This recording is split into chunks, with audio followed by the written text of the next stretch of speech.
Welcome to Dark Sorcery. I'm Alfredo Martinez, and I have with me once again Guion Hughes. How you doing, Guion? I'm great. That's good. Today we're going to be talking about serial killers and the occult. In fact, Guion had seen the video that Catna, Willis, and I had done on Jeffrey Dahmer.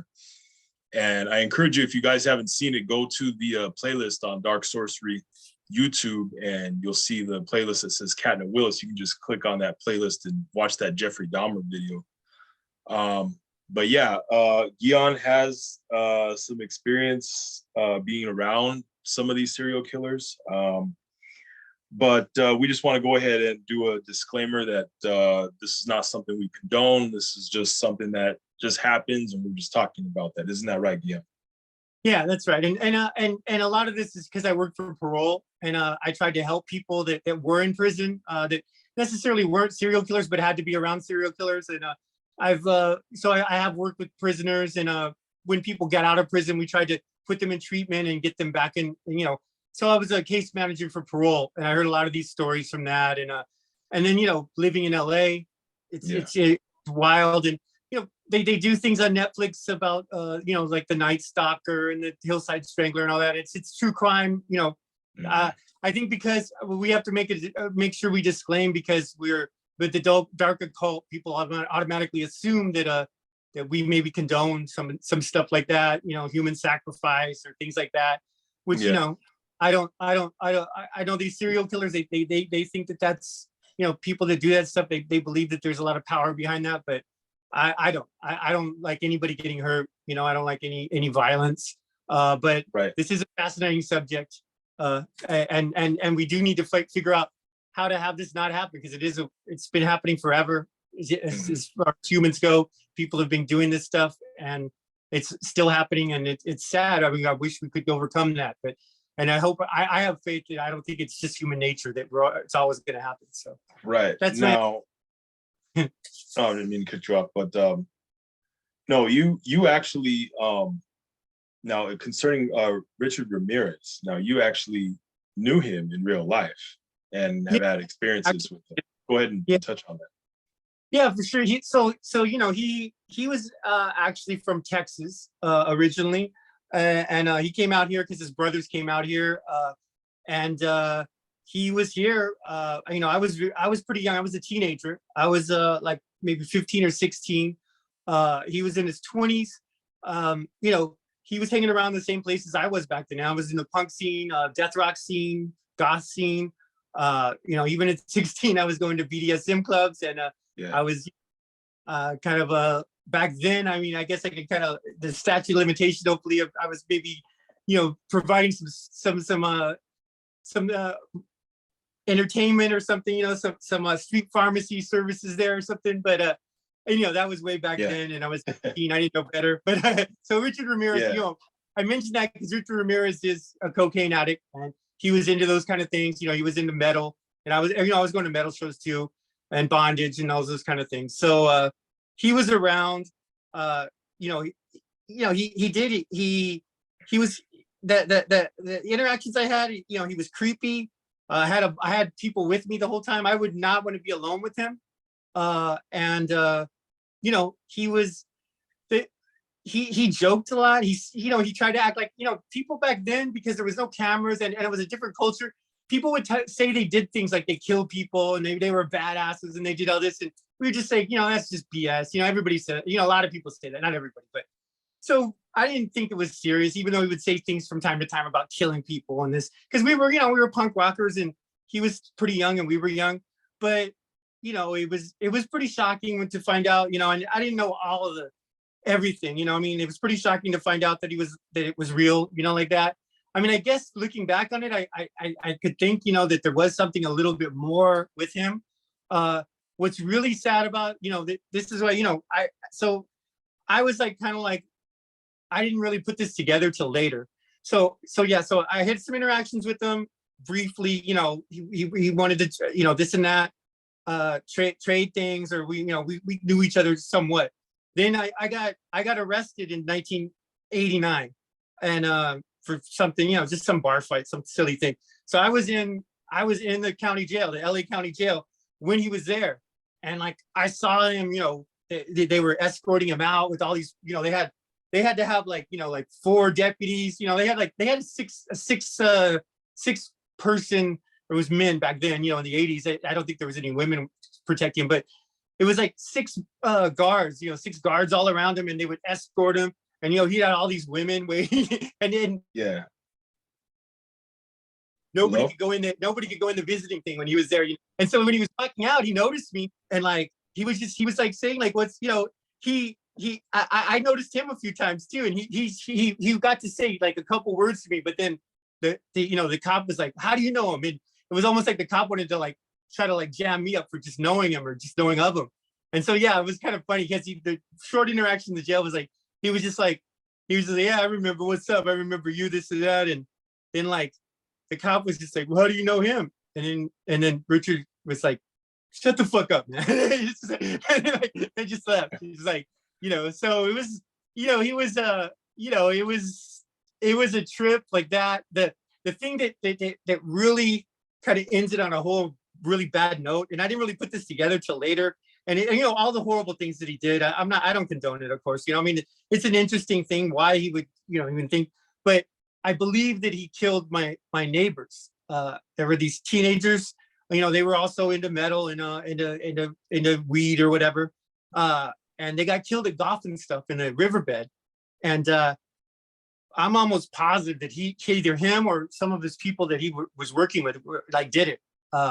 But it was never solved. It was called the Golf and Stuff Murders. You could look it up. It was in Downey, California. I lived in Southgate. They lived right behind me. It was a brother and sister, and they had a friend with them. They were lured out of Golf and Stuff into the riverbed, probably to smoke weed or trade drugs. And they were murdered. They were stabbed to death, all 3 of them. And they also found some frogs that were stabbed also like with them. So they think that there were some occult things, and there may have been some symbols, but I mean, I don't know if the police released everything about it, but there seemed to be some kind of occultic like trappings around those murders. So that was really, because I went to elementary school with this kid, and he was only 14 and his sister was 16. And it's a horrible thing. And it's I think I got into trying to figure out, how these people think and how to maybe try to prevent this. And I got into that movie Mindhunter, or later on, and I've read a lot of books on it. So, it's true crime, and we're trying to figure out what are these people thinking, and maybe we could try to, figure out how other people will not go down that road, Yeah. Yeah, very interesting. Besides all the info that you had noted, on the streets of LA, you said that they called him Tricky Ricky. Yeah. Well, because he was kind of flirtatious. I don't know if anybody's seen interviews with him. People would think he's a night stalker. He was a little scary looking, right? He could throw some scary looks or whatever, but he was kind of a feminine, a little. I think he was maybe bisexual. Yeah, that's what I thought. At the time. Yeah. And which is okay because we were in the goth scene or whatever. But in the 80s, you did have to be kind of underground with that stuff. Still, you couldn't. But yeah, he was almost like he would talk like he could talk and with the long hair, and he almost had a quality of like a female. He was very feminine, very charming and flirtatious, kind of. That's why I said, we were underage, and he was flirting with us, and men and women. So, it was kind of creepy a little bit, but I was like, I didn't know. And then after I was like, whoa, that was really him. I mean, he wasn't just bullshitting and all that. And the Tricky Ricky, I think that was from him trying to get better prices on cocaine or weed, or, he was trying to police tricks, or, he would be the type that would say like, hey, well, let me see what you got. Let me see. And then just walk away with your, I don't know if you ever were in that thing, but, people could be like, I'm not paying for no cocaine until you show me what you got. Oh, here's what you got. Yeah. All right. Let me see. Then you just like, and who are you going to go to? Right. You can't go to cops, hey, you stole my cocaine. Yeah. So, I think he had these things with Tricky Ricky and this kind of stuff. that's how he would kind of like try to joke or maybe even flirt with the teenagers. But he was only in his 20s, so I didn't think it was that out of. It wasn't like he's a 50-year-old man hanging out with a bunch of teenagers. But looking back, it was really, could have been really scary. I mean, and I think my friends did. Who knows? I don't know the thing, and it was never officially done. I know I've stayed in somewhat contact with the sister. There was a little sister of the two, the brother and sister that got killed, and she's still trying to research this, and she doesn't think Richard Ramirez did it. So, but it is, it's just sad. Yeah, it is sad. And now, can you comment on his association with the occult and his obsession with the occult? Well, yeah, I mean, a lot of people don't know this. He was a very dedicated Satanist, and he pretty much followed more like the LaVeyan Satanist. He actually met with Anton LaVey, and a lot of people don't know. Richard Ramirez did go up to do a pilgrimage to the Church of Satan when Anton LaVey was still alive, to San Francisco, to that old the famous house. And Anton said that he'd met him and he talked to him and he said he was a charming young man. So the thing is he was dedicated to that, and he believed that that this is what a lot, and this is where the serial killer comes in, is a lot of serial killers believe that when they kill people, they'll come back to they'll be with them. They'll be with them after death, or somehow it's kind of like some kind of commitment. It's a twisted way. It's almost like like someone forcing a relationship on somebody. Yeah. Almost like kind of like a spiritual rape they're trying to do. Like, it's like, not only am I going to rape you and kill you in this world, I'm going to like have you as my slave in the next world. And it's just a twist. It's not. It's this is the kind of a mentality. I think Richard Ramirez in particular, from his interviews, he wholeheartedly believed that that in Satanism, and he believed that Satanism meant evil, and so he was allowed and enabled to do as much evil as he wanted to. And in his eyes, his god Satan, his idea of Satan, liked that. He was enjoying it. Him and his Satan and his people, his demons, were enjoying what Richard Ramirez was doing. That's what he thought. That's his ideas and stuff. Other, there's other, like in Mindhunter, they go into other things where other serial killers believe that, that other people are just kind of like non-player characters in video games, even though they didn't have that concept back in the 70s when they came up with serial killers. But it's like serial killers believe that nobody else has emotions, or their emotions are like the most important. Like, they're the god, and everybody else is just not that important. And so if they like get mad and kill somebody, it's like no big deal, because that's like they were just like a non-player character kind of. There's a lot of things like that. A lot of this stuff they went over in Mindhunter, and if you read the book too, it goes. It's fascinating that I understand how angry people get with this stuff, and I do too. I mean, especially when it involves children and women and stuff that can't, that it's horrible. I hate it. It's just sometimes, as humanity, we should overcome that to a certain degree. We got to overcome that and try to study this phenomenon and see, like, what are these people really thinking? I mean, yeah, it's sick and twisted thinking. We don't, maybe people say, in the past they just said, just kill them or just throw them away or just torture them, or they're just not even, they're like animals. They're like, it's horrible. So that's what they did in the past. In the 70s, they just barely started studying this stuff to see, like, where are these people, where is this coming from? They didn't even have the idea of serial killer. They didn't even know. They thought that people mostly killed over money or divorces, or right. Like, when a murder happens, usually they go to the significant other, the husband or wife, boyfriend, girlfriend, somebody who owes money. I mean, they had an idea of the crime, but serial killers blows that all away, because they usually don't even do that for money. They have this thing, and people don't understand it, because there's no motive.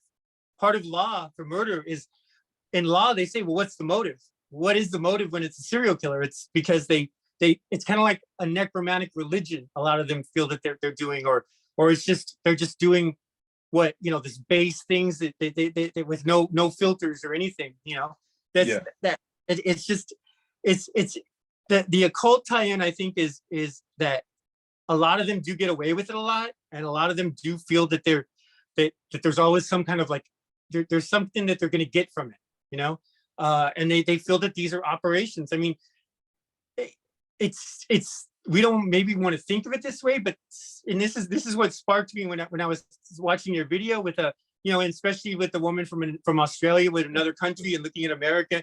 It's like we don't want to think of it that way, but serial killers are like dark magicians in a sense. They are practicing their own idea of dark magic, dark occult. I mean, that's their ideas. I don't like it or whatever, but like I said, everybody has their own ideas on it, and these are going off the way. But we don't really teach people. We didn't even know about it when I was born. They didn't even know about this stuff. They just thought that everybody killed just because that, and if they killed, they were a maniac, and we just lock them up or kill them, and like not even understand why that gets to that way. Yeah. So that's we're gonna stop it, I think. And when I was in parole, I got burned out a lot too. It's hard because I don't even think imprisoning people doesn't help to a certain degree. Especially when it's not like somebody who did a murder. I think a lot of people get wrapped up in the system, and then they get turned into more serious criminals, because they get minor, with drug possession and stuff like that, or just that they're poor and they are trying to survive, So I'm really against incarceration. That's part of the reason I kind of quit that career, but I may go back. I mean, I'd like to start my own place, with my own ideas. I'm more into like harm reduction instead of abstinence and the eye on the prize and all that. And I think drugs does have a lot to do with it, which I don't know what your opinion is on drugs, but I think drugs is very occult based, Definitely. Yeah. So, and I think drugs have a lot to do with these serial killers too. And I mean, you could say, yeah, I mean, that's probably why they made it so illegal. I would say, in a way, it's like certain drugs may get you tapped into seeing and communicating with real deities. Because think about it, like our brain vibrates at different frequencies depending on the state of mind that we're in. Now, when you take certain drugs, the vibration of your brain, it changes. So if your vibration matches up to the vibration of some being in another plane, I think it's possible you can legit have contact with them, and they can kind of influence you to do things. Wouldn't you agree with that? Yeah, for sure. Yeah. Well, I mean, I think that taking taking substances or medicine, like they would call it with more of the Native Americans, is a shamanistic tradition. Like it's probably one of the oldest things, I mean, you see shamans doing that, like, that's what they did. That was Vision Quest, the natives, they use peyote, they use tobacco in different ways than we do, not just cigarettes, but, if you take tobacco in certain ways, it can make, it can cause hallucinations and stuff. Yeah. A lot of the Vision Quest and all that, what they would do is take drugs and not eat, and they would actually feel that the gods, the ancestors or the great spirit or whatever would feel sorry for them. That's why that's it, come to them because they felt sorry for them. That's the idea that a lot of the native thing. But obviously we saw that, you see this in all the way in every shamanistic tradition and almost every magic tradition. You see people were using some kind of like substance, or they were like inflaming themselves in prayer, or they're doing something that's getting themselves, like building the energy up, and I think drugs is a big part of it. That's the whole drugs problem. I don't know, that's a big thing with me, because that's where, that's one of my passions is I want to, I feel that, the war on drugs is really just the war on the poor, especially at this point after the opiate crisis and all that. I mean, I think big pharma has killed more people than the cartels probably, but we're just not going because that's just like not, so like, it's just that the idea that we have, it's making things worse. And it is. It is. And now moving on, you had wanted to say some comments on Charles Manson. So go ahead and speak on him a little bit. Yeah, well, when I was I was raised in Southern California, and I was born in 1969, so that was right around that time. And I know my parents were really kind of like freaking out because of the Manson murders and getting caught and all the, and a lot of time my whole family, they didn't at when I was in the 70s growing up as a kid, they didn't like hippies at all. The Manson, so Manson was really, a big cultural icon around here or whatever. He's all the antics and everything. People were, that was the first time people had done that kind of stuff. This is like, yeah, it's so Manson's tie into the occult is, I mean, he's very into the Satanism thing. Satanism again comes in with Manson. He also was involved with this. When he was in prison, he actually had some counseling by Scientology too, which I don't know if you know about Scientology. We could do another subject on that. But Scientology is basically just black magic meets the Navy. I mean, it's just straight black meets the Navy. I mean, they do. I mean, there's things that they do that people who are familiar with training in black magic, for example, and this ties into even the necromancy I'm talking about, like people that are doing like black magic sometimes, and especially in some cults, when something bothers them, like say like this bothers me when they hit today, when this hits me, right? Right. They'll tell you keep doing it until it doesn't bother you. So you're like, what? That's not okay. It hits me, so what? It doesn't bother me. I can do this all day, and it doesn't bother me. So that's the way that they teach everybody in Scientology too, and that's also how they teach people in other darker occults or darker cults. Right. Cult just means hidden, and L. Ron Hubbard had, I don't know if you know the story of how L. Ron Hubbard had run-ins with the OTO and Jack Parsons. That story. So there was that influence. Manson also, Manson was a ward of the state since he was a child. His mother was a prostitute who gave him away, abandoning him basically, right? He was raised by the state since, a very young child. So he was taught in prison and experimented on in prison because he was considered what in the 50s, when he was growing up, they considered him a natural born criminal. He was just, because of his mother and all that, they just considered him like a perfect study of a criminal that they could like experiment on. And this is stuff, that he said himself, and there's corroboration too. They started experimenting with like LSD and different drugs on Manson and other people too that were like him in prison and in psych wards, because he was in the psych wards in the prisons too. Yeah. So they started experimenting, and this is before the murders, right? And I don't know, probably did after too, but I didn't ever research that. But before, before he did the murders and all that, he was just a criminal, right? He was in and out of prison all the time. He got out of prison in 65, and he was 30 years old. He'd never been out almost, and he came to California, and he wasn't from here either. So anyway, he came here and he just controlled all these people, and it was surely on stuff he learned in prison, and he learned from other, like, just kind of like I guess you would say like just like these scam artists of Messiah types. I mean, there was another guy right in this area that was preaching the same kind of stuff. They have this church called The Process that he was involved with too.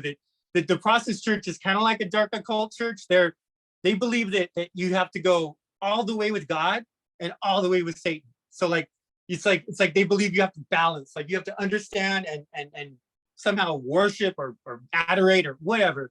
Yeah. God and Satan, so they wanted more of a balance. And that's The Process Church. So that's Manson was involved with that. There's some rumors that he was involved with the OTO.